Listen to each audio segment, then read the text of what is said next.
Bumili ka lang ng helmet, bibigyan kita ng 9,000 worth of freebies. Yes, 9,000.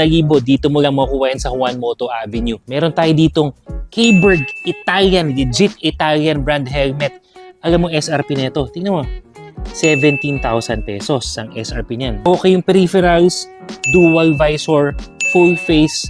Sigurado ko, napakaangas nito. Bagay na bagay sa motor mo. Dahil binigay mo to for 17,000 pesos SRP, wala nang patong.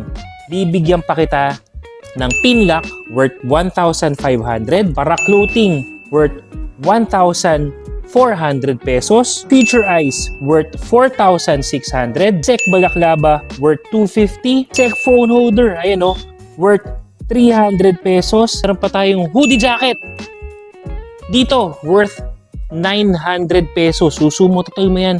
Bumili ka ng isang helmet, nakakuha ka ng freebies.